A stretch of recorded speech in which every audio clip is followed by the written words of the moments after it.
kayak aku, walaupun aku nggak seperti maksudnya kan hancur juga, aku merasa hidupku hancur gitu, masa depanku hancur. Kalau dia kan nggak ada hak perintah orang murtad itu disuruh bunuh, nggak ada. Ya, apa namanya itu, mungkin lu salah dalam kata iblis kepada Allah, izinkanlah aku menyesatkan manusia dengan segala kekuatanku kan. Dia minta kekuatan kepada Allah, izinkan aku nyesatin manusia dengan berbagai cara apapun. Allah izinkan.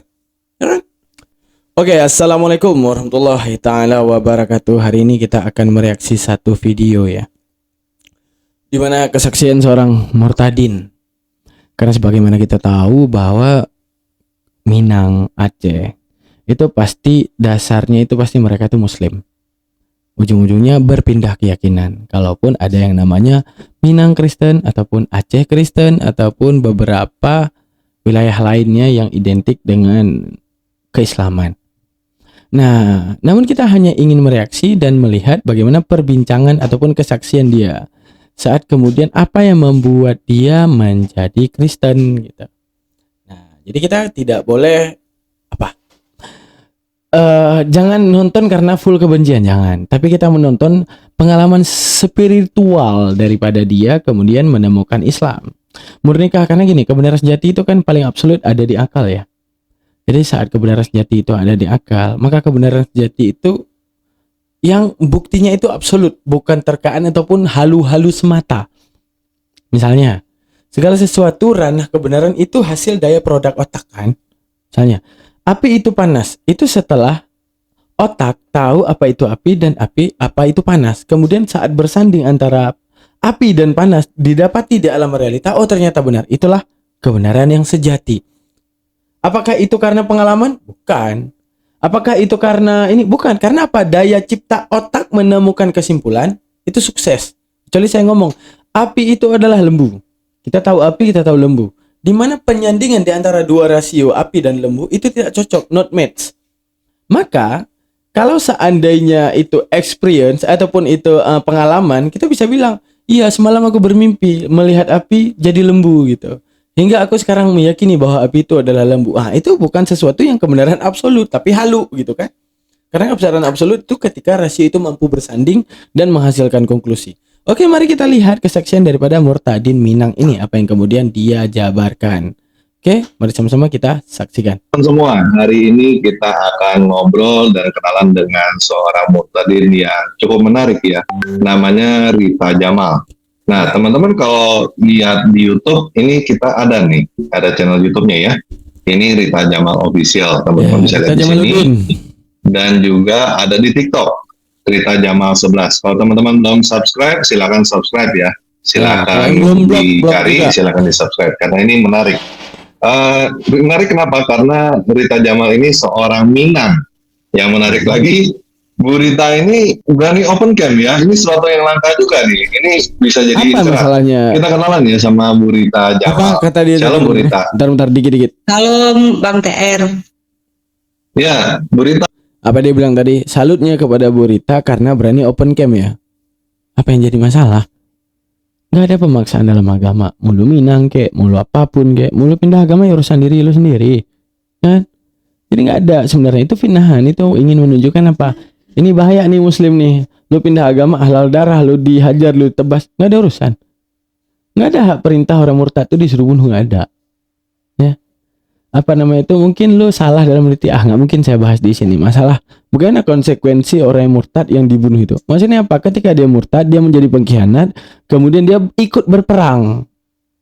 Ya, berarti dia masuk ke dalam klasifikasi orang yang harus dibunuh di dalam perang. Nah, jadi jangan salah mengartikan. Itu aja ya. Oke, mari kita simak lagi. Jadi apa salahnya udah murtad buka kamera? Maksudnya dia bakal dibunuh? Enggak. Dia bakal diuber-uber? Enggak. Dia bakal dicari? Enggak. Orang Muslim enggak sejahat itu. Selama dia enggak berpotensi untuk menyerang, selama dia tidak menghujat, ya. Apa yang menjadi pelanggaran hukum dia? Misalnya dia pindah agama daripada Islam ke Kristen. Tapi setelah dia pindah agama, dia baik aja. Dalam keagamaannya baik, gak menghina Islam, gak menghujat Islam. Lu tutup cam tanpa ragi, karena lu penghujat. Ya, penghujat tuh gak berani open cam. Karena yang dia tahu, ini narasi gua full kebencian. Ini narasi gua tentang gua mencari pembenaran. Bodoh amat sama segalanya itu. Gitu loh tanpa ragi. Oke, kita lanjutin. Nah, ini sebelum kita maju nih, mungkin teman-teman ada yang nggak percaya kalau Bu Rita ini seorang Minang, Bu. Bisa dibuktikan misalnya ya nyapa teman-teman kita atau yang lagi nonton dengan bahasa Minang, coba Bu. Oke. Minang, awak dari Minangkabau, awak atau Aden atau Ambo ya, dari Aden Ambo. asal ya, asal awak dari Malang banget Minangkabau asli gitu. Terus Saya suka lagu Minang. campur-campur jadinya. Ada apa aja lah. Ya, Solo Selatan. Akaba Sadonyo. Kalau kini baiklah, kabarnya. memang lah, iyo langka orang-orang Minang itu Kristen Baiklah, yang agamanya Kristen murtadin ya, ndak ada orang Minang yang aslinya Kristen, pasti Muslim. Ya, Tapi ala banyak kini, ada grupnya yang Minang Kristen, sadonya asli orang Minang. Ya, Iya, gitu macam aja itu loh. Minang. Ya. Mantap Oke. toh. Ya, sekarang mungkin ke teman-teman yang umum, Bu. Silakan, Bu, untuk perkenalan dirinya ke teman-teman yang bukan Minang, bahasa Indonesia lah sekarang. Oke. Iya, udah ya. Salam semuanya teman-teman Kristen ataupun non Muslim. Sorry ya, aku memang udah lama banget di Jakarta. Kadang-kadang aku pun juga dibully gara-gara bahasa Minang aku tuh campur-campur. Tapi masih bisa banget dan masih lancar banget kalau dipakai setiap hari nih, dan ngerti semua, nggak ada yang lupa gitu. Ya, aku Rita Jamal dari Sumatera Barat, etnisnya Minangkabau gitu. Oke. Udah. Berarti ini udah lama di Jakarta ya? Lama di daerah di luar? Di Jakarta itu aku tamat sekolah sebentar. Aku dari Padang itu masih agak jauh ya, 100 km gitu, 100 km lebih lah kira-kira gitu. Jadi tamat sekolah di kampung aku itu, aku sempat merantau di kota Padangnya beberapa bulan lah gitu. Setelah itu aku langsung pindah ke Jakarta. Mama aku suruh pindah di Jakarta. Semenjak itu sampai hari ini di Jakarta gitu. Boleh cerita Bu, gimana ceritanya dari Muslim menjadi Kristen, gimana tuh ceritanya tuh? Sebenarnya itu kayaknya aku baru di sini dicerita ya, karena ini mungkin orang banyak yang nggak percaya gitu. Tapi itu ketika aku menjadi Kristen itu aku diingatkan Tuhan gitu. Waktu aku di kampung, waktu aku masih ibadah dengan perangkat Muslim gitu ya, yang pakai, kalau perempuan kan pakai mukena gitu. Nah itu sebenarnya udah ada tanda-tandanya aku merasa asing di situ gitu, karena setiap aku pakai, mau sholat sendirian ataupun misalnya di masjid kalau lagi terawih gitu kan.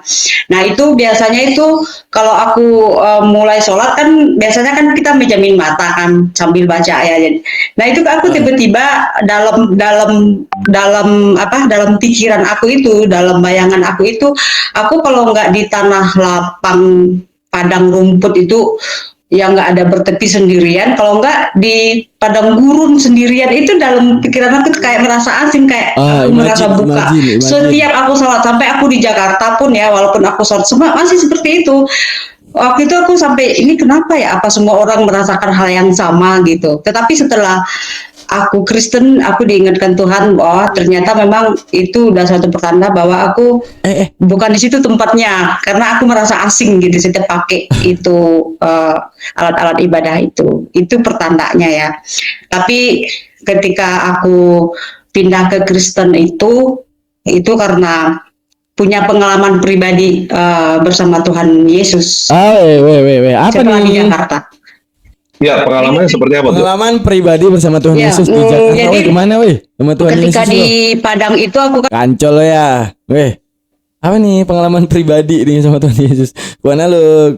Kancol ya. Kan beberapa bulan di sana, kan aku sempat kerja ikut-ikutan teman-teman aku di situ.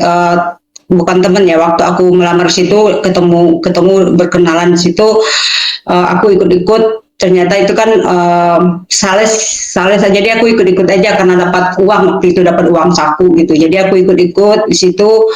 Nah itu aku udah mengenal orang Kristen pertama kali gitu, karena di kampungku itu semua benar-benar pribumi, gak ada satupun orang Kristen yang aku tahu di situ ya, nggak ada gereja, nggak ada semua masjid, benar-benar pribumi Minang gitu, nggak ada campur dengan suku lain. Nah, ketika di Padang itu aku ketemu orang Nias, dua-duanya satu bahkan satu kosan sama aku. Jadi di Padang itu zaman dulu itu ketika kita kos di satu tempat itu nggak dihitung dengan kamarnya, tapi hitungnya per kepala gitu. Jadi ibu kos mau masukin siapa aja tuh bebas, kita kenalan di situ. Nah, aku satu kosan sama orang Nias juga, dia guru sekolah minggu. Nah, itulah pertama kali aku mengenal orang Kristen, dan bahkan aku waktu itu sempat. Kenapa ya kesaksian murtadin tuh kayak bosan banget, karena mereka tuh nggak, misalnya ya kalau kita nonton ya kesaksian mu'alaf ya, itu disuguhkan sistem pikir saat itu mereka bagaimana, nggak mungkin loh Tuhanku kayak gini. Mereka itu menunjukkan bagaimana otak kalau berfungsi gini, kita akan menemukan bahwa Tuhan yang sebenarnya itu Allah Subhanahu Wa Taala. Jadi yang disuguhkan itu filosofis, yang sifatnya itu logika, yang sifatnya itu rasio, kita nggak menolak, logik. Kalau mereka nih dari tadi halu doang, tiba-tiba lu sholat, tiba-tiba lu pejam mata dan lu halu. Nah, lu nggak nyaman dengan yang seperti itu, ya wajar lah nggak nyaman. Pas lu ngerantau lu buka jilbab, ya mana tahu sholat lu aja ini apa itu kurang rutin, emang lu nggak sholat kan, kita nggak tahu. Tiba-tiba lu pulang kampung dimarah-marah sama ibu, kan kita sering kayak gitu ya.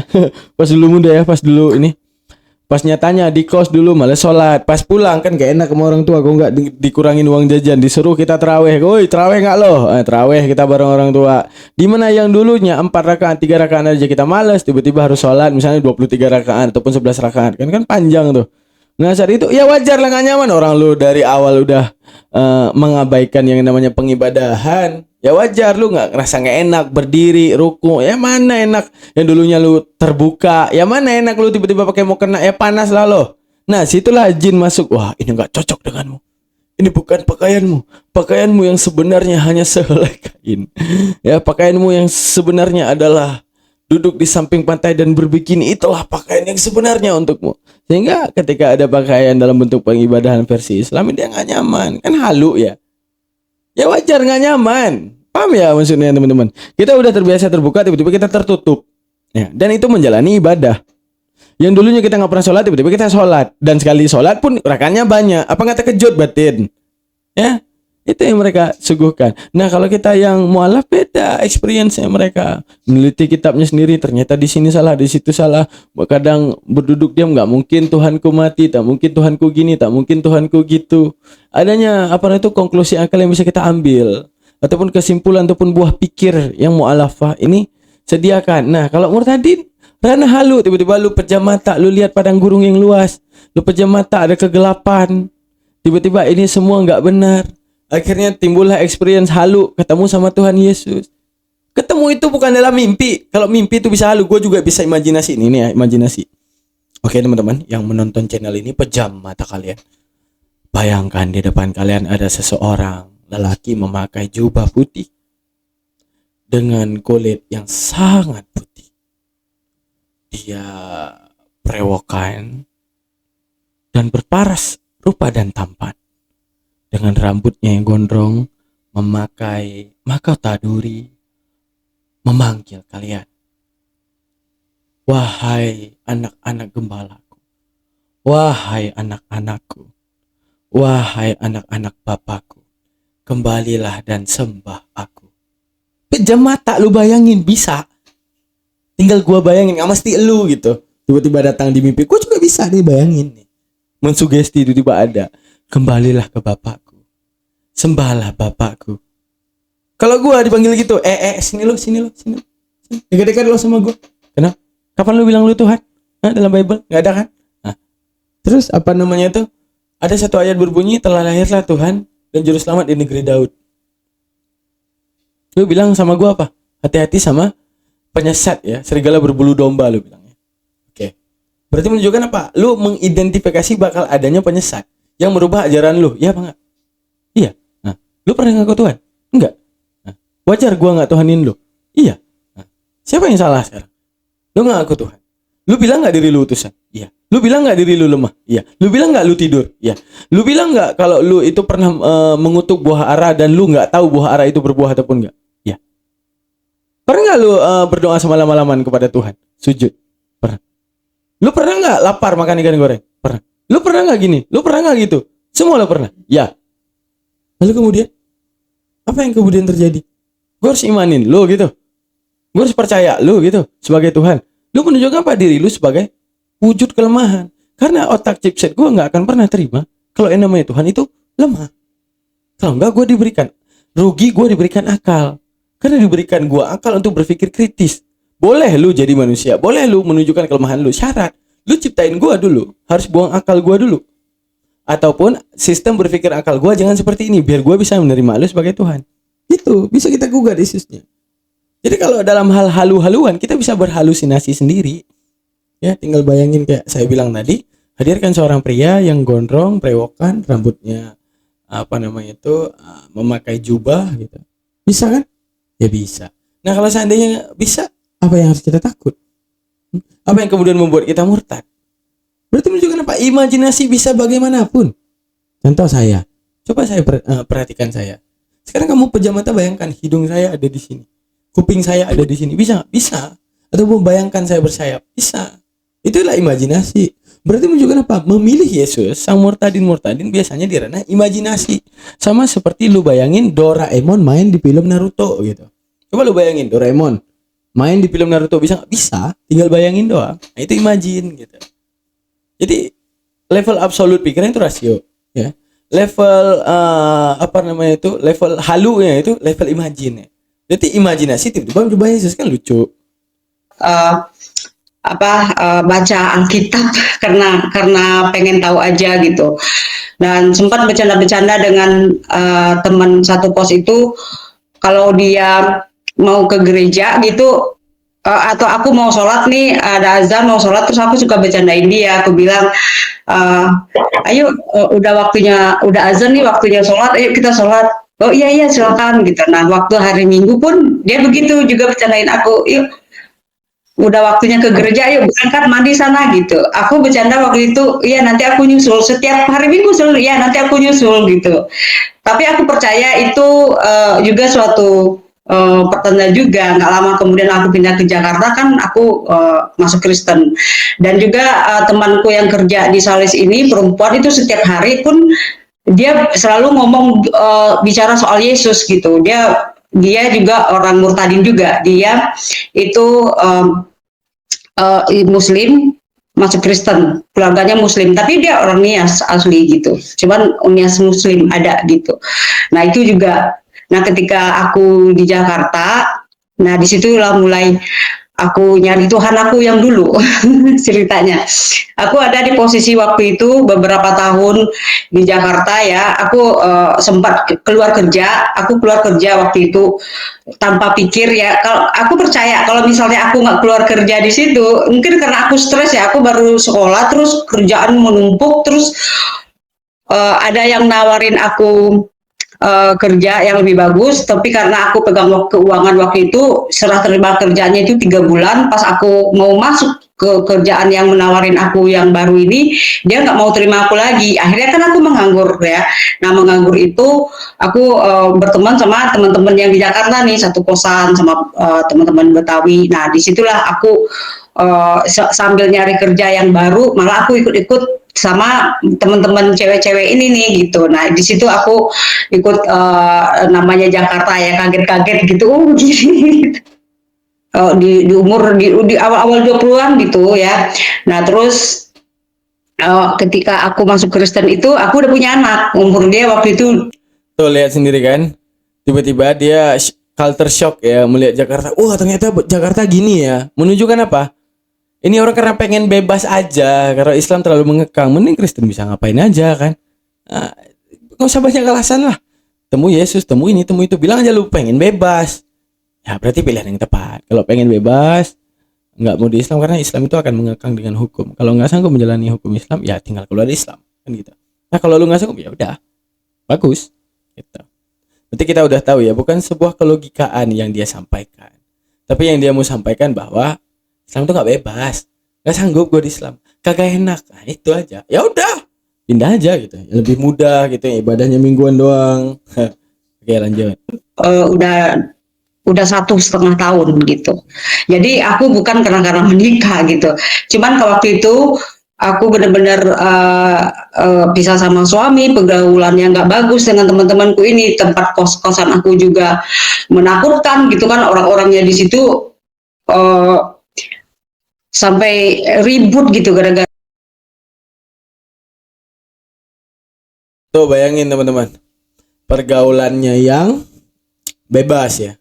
Nah, karena pergaulan yang bebas, tiba-tiba nyaman dengan kebebasan, mengingat kalau Islam itu dalam beragama tidak terlalu membebaskan ya. Ya udah, mungkin karena itulah menjadi pilihan. Ya udahlah, gua murtad aja lah. Kenapa gua murtad? Di sana lebih bebas. Ibadah sehari 5 kali, capek ogah. Mending ibadah 1 minggu sekali, ya kan? Nah, itulah versi-versi murtadin pasti kayak gitu. Ya. Eh, gara-gara di situ orang-orang narkoba semua di situ gitu. Nah, jadi itu di situ aku waktu itu kayak ketakutan banget dengan masa depan aku. Aku jauh dari anakku waktu itu sama mamaku ya. Terus sudah gitu kehidupan yang nggak benar, merasa hidup aku sia-sia gitu, merasa nggak berguna gitu kan.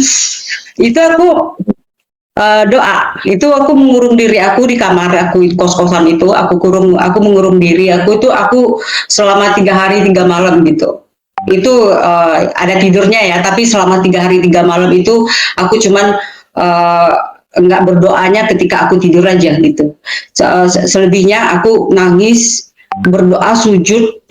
Aku nyarinya, maksudnya aku itu berdoanya sama Tuhan aku yang dulu ya.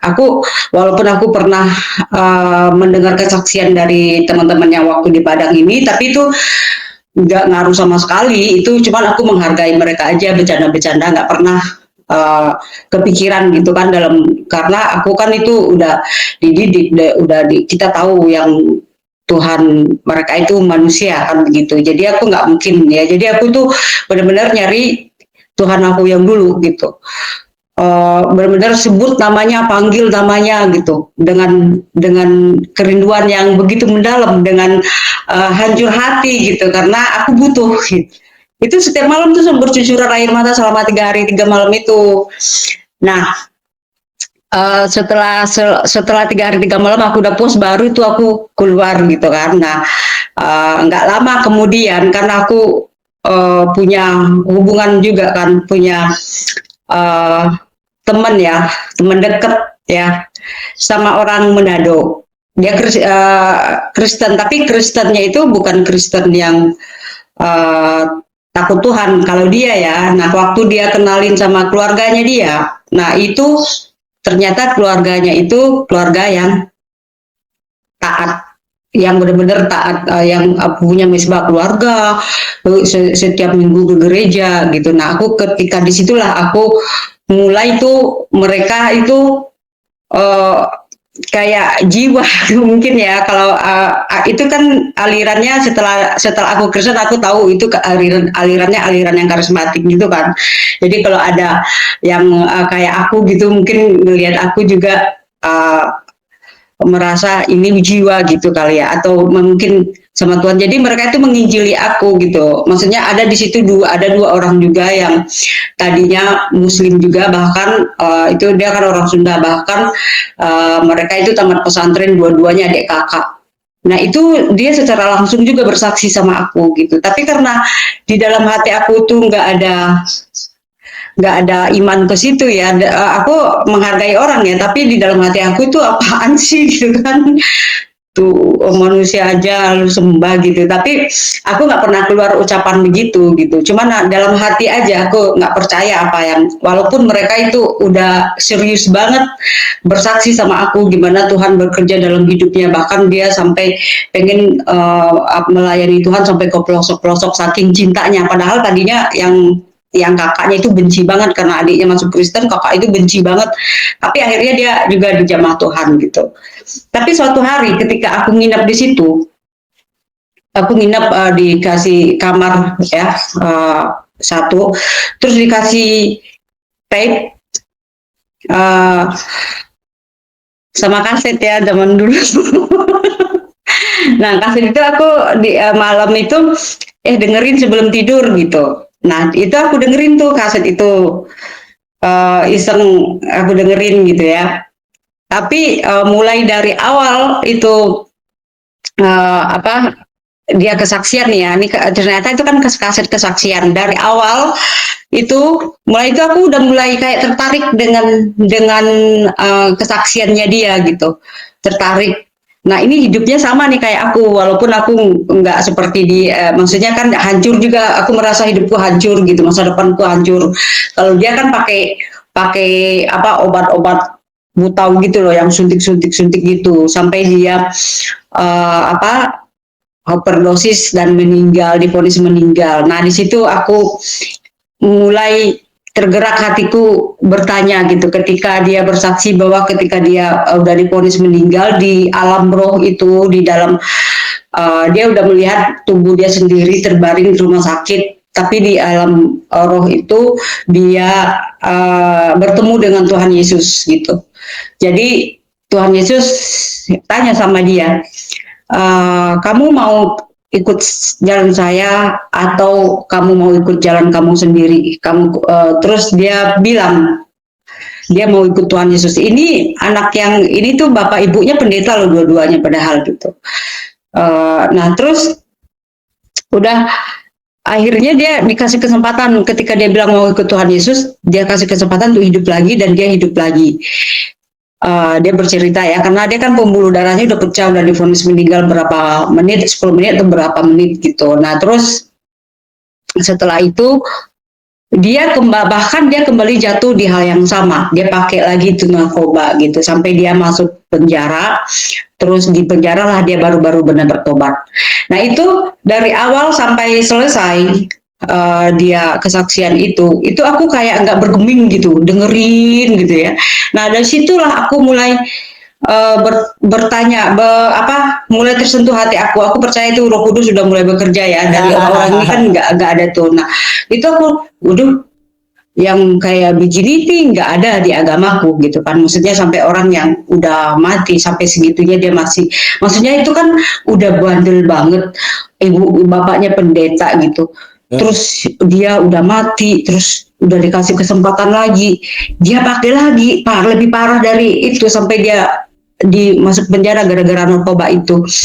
Buat aku itu, kalau di agamaku yang dulu itu ya maaf ya, aku bukan mau jelek-jelekin agama yang, tapi itu di agama itu aku dulu yang itu, setahu aku itu udah kena azab gitu kan.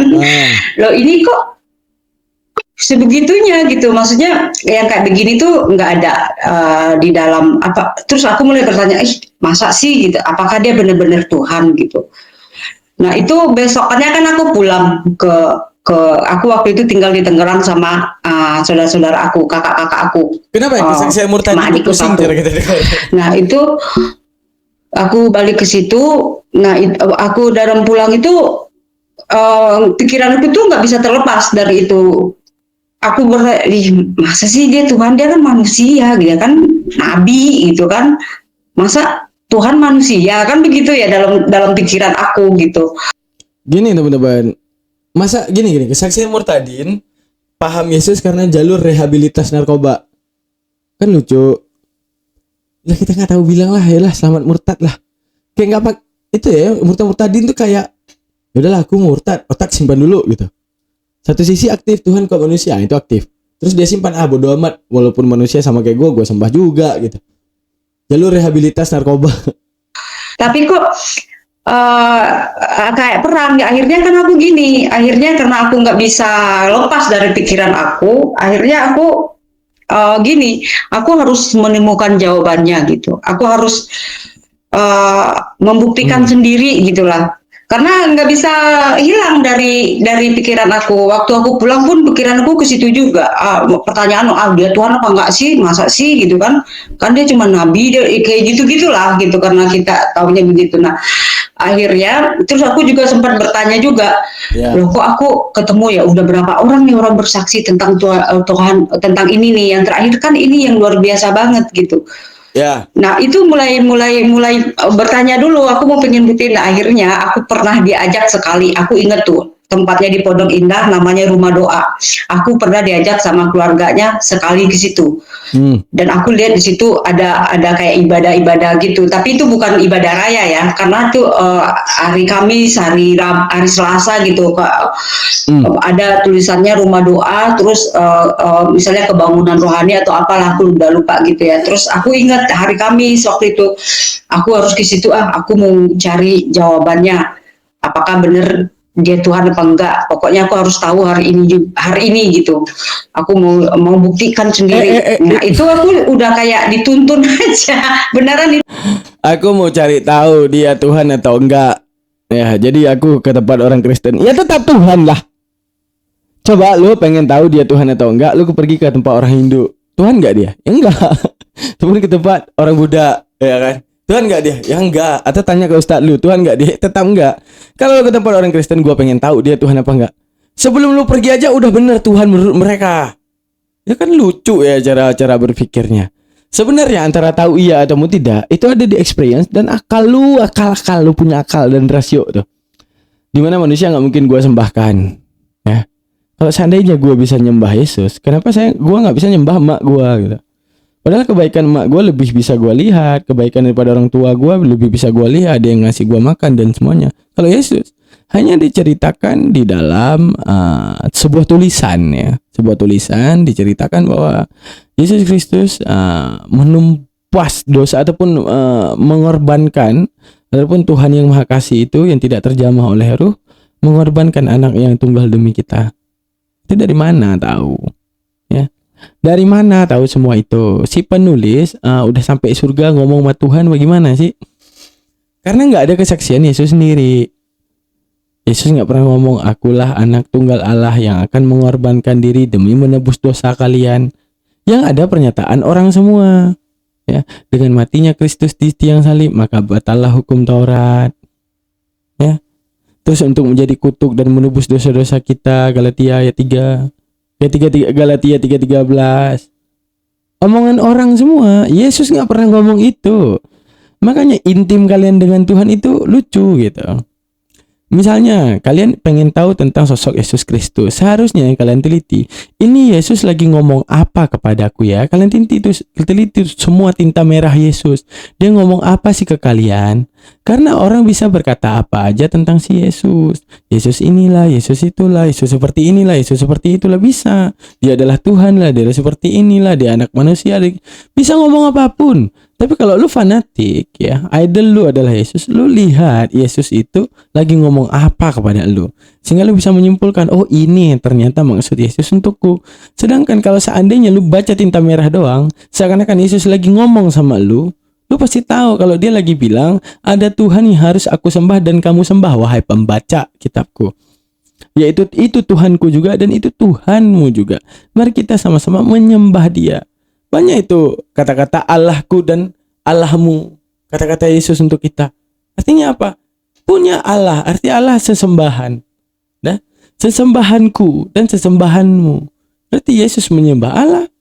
Dan kamu juga harus menyembah Allah. Berarti dia datang untuk memberitahukan tentang Allah yang sebenarnya. Tentang Allah yang sebenarnya. Yang layak, yang ma'bud untuk disembah. Itu. Stres juga kita dengar mualah nih. Kalian mulai pusing gak teman-teman? Itu aku merasa udah kayak pergi aja gitu.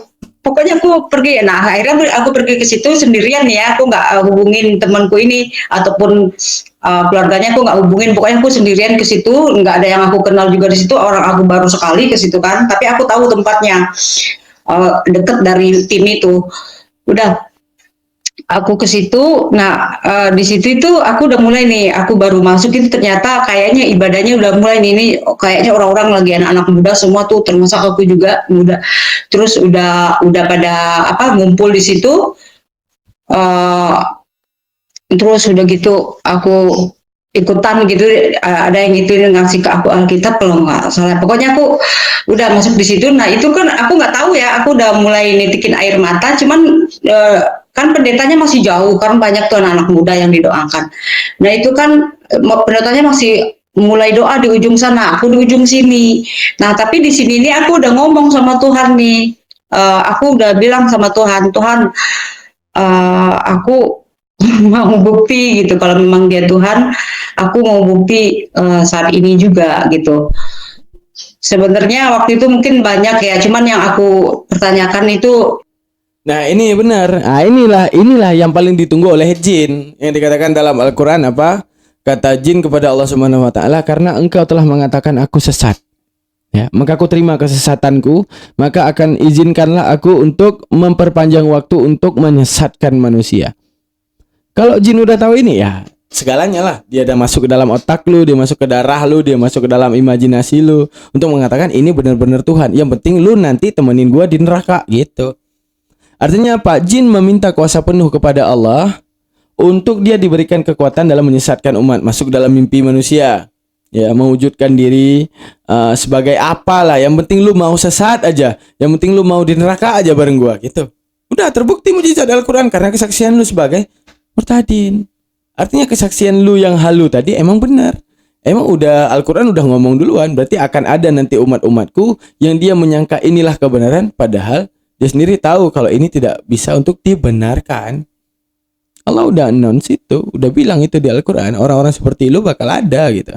Orang yang menyebarkan halunya, imajinasinya yang seakan-akan benar bertemu Tuhan di dalam mimpinya, padahal otaknya tidak setuju penyembahan terhadap manusia, tapi tetap dipaksakan menyembah karena gua pernah memimpikannya, bertemu bayangnya, seakan-akan terimajinasi dia ada di depanku. Apa kata iblis kepada Allah? Izinkanlah aku menyesatkan manusia dengan segala kekuatanku kan. Dia minta kekuatan kepada Allah, izinkan aku nyesatin manusia dengan berbagai cara apapun. Allah izinkan. Nah, selamat datang di kebenaran. Selamat, jin berhasil menggoda Anda. Cuman 2 aja tuh aku kayak udah di Jamaah Roh Kudus ya. Waktu aku minta bukti sama aku kalau memang dia Tuhan, aku mau dia terima aku sebagai hambanya, karena waktu itu kan aku nggak ngerti anakku, tapi kan anakmu gitu kan kalau orang Kristen, tapi kan kalau orang Muslim kan hambamu kan begitu. Jadi aku terimalah aku sebagai hambamu gitu kan. Nah terus baru begitu aja aku minta bukti tuh tunjukin saat ini juga kalau memang dia benar-benar Tuhan gitu. Nah itu aku kayak jatuh gitu, kayak ada sesuatu yang nggak tahu, aku cuma ngerasain kan, nggak bisa ngelihat, itu kan Roh Kudus ya. Tapi itu aku benar-benar ngerasain banget itu. Ini loh, dari sini ini ya, kayak dari kuduk ini tuh, itu banyak banget roh-roh yang keluar. Itu aneh ya, aku bisa ngerasain gitu. Aku nggak ngelihat. Mungkin kalau ada orang, kalau di gereja karismatik kan ada namanya karunia penglihatan gitu. Aku nggak bisa ngelihat, tapi aku ngerasain banget itu banyak banget keluar gitu, kayak banyak berasa gitu. Berasa badannya itu beda. Dan ketika itu begitu keluar, aku sekarang setelah jadi Kristen aku baru ngerti, oh ternyata kalau roh Tuhan itu masuk ke kita nggak bisa bercampur dengan roh-roh yang tadi itu, yang banyak itu. Itu aku baru mengerti bahwa itu roh-roh ketakutan, maksudnya dia ini yang punya harapan, roh merasa hidup nggak berguna itu, rasa nggak berharga itu keluar. Itu udah aku ngerasain yang namanya sukacita. Kan ada tuh di Filipi 7 ayat 4. Tuh, jelas kan? Kalau kesaksian murtadin mah emang semuanya imajinasi, imagine. Udah, gua kasih pikiran logika. Lu kira orang Hindu nggak memimpikan Tuhannya? Brahmana, Siwa, Krishna. Orang Buddha juga nggak, orang Buddha nggak pernah memimpikan dewi-dewinya, dewa-dewanya. Ada. Menunjukkan apa? Mereka juga memimpikan. Lu juga memimpikan Tuhan. Orang Hindu juga memimpikan Tuhan versi mereka.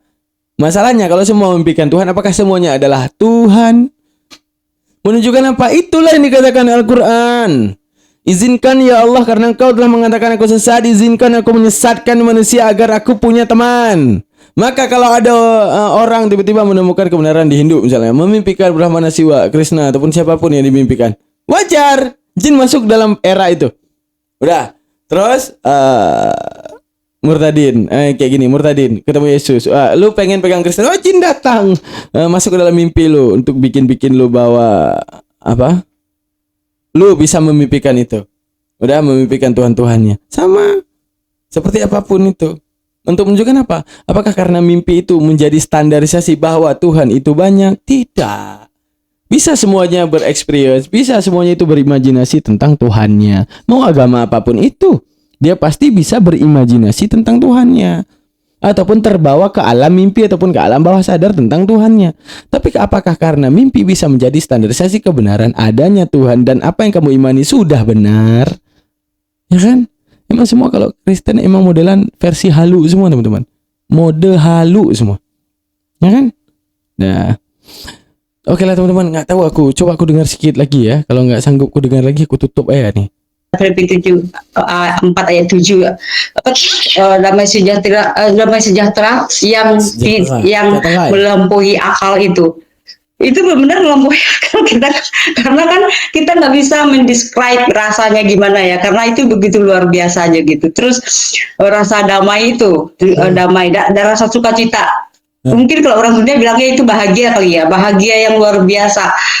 Terus yang berasa dicintai Tuhan itu, kita kan nggak ngelihat nih, aku kan nggak ngelihat Tuhan ya, tapi aku tahu itu Yesus ya, orang aku kan ke situ perginya. Itu dicintai ya, itu kayaknya aku nggak bisa ungkapin betapa Tuhan itu cintanya sama saya gitu. Saya nggak bisa ungkapin, tapi saya ngerasain gitu. Terus betapa begitu deketnya dia. Aku waktu itu benar-benar ngerasain hatiku aja yang ada di dalam itu, Tuhan itu lebih dekat lagi dari hatiku itu gitu. Ya, Nah itu intinya kita udah dapatin poinnya bahwa murtadin jalur halu.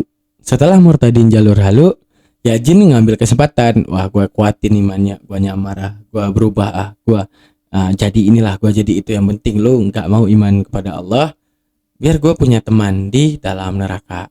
Karena udah dikatakan kan di dalam Al-Fatir ayat 37, banyak sekali orang nanti yang meminta, ya Allah hidupkan aku kembali, aku akan melakukan segala sesuatu berbalik dari apa yang udah pernah aku lakukan. Artinya aku akan kembali menyembahmu, hanya sedetik saja izinkan aku hidup ke bumi lagi. Kata Allah, kucukupkan umurmu, kupanjangkan umurmu, kuhebatkan pikiranmu untuk berpikir, untuk orang yang mau berpikir tentang aku adalah Tuhanmu. Sia-siakah umurmu? Nah, menunjukkan apa? Kalau Islam gitu, lu punya otak lu yang tahu tentang kebenaran. Kebenaran bukan bacaan, kebenaran bukan tentang imajinasi lu, tapi kebenaran ketika akal lu bisa menerima inilah benar dan itulah salah. Tapi lu nggak mau pakai otak, dan sekarang lu minta hidup sekali lagi hanya untuk beribadah kepadaku. No way. Kebakar dah lu kayak jagung bakar sampai hari akhirat.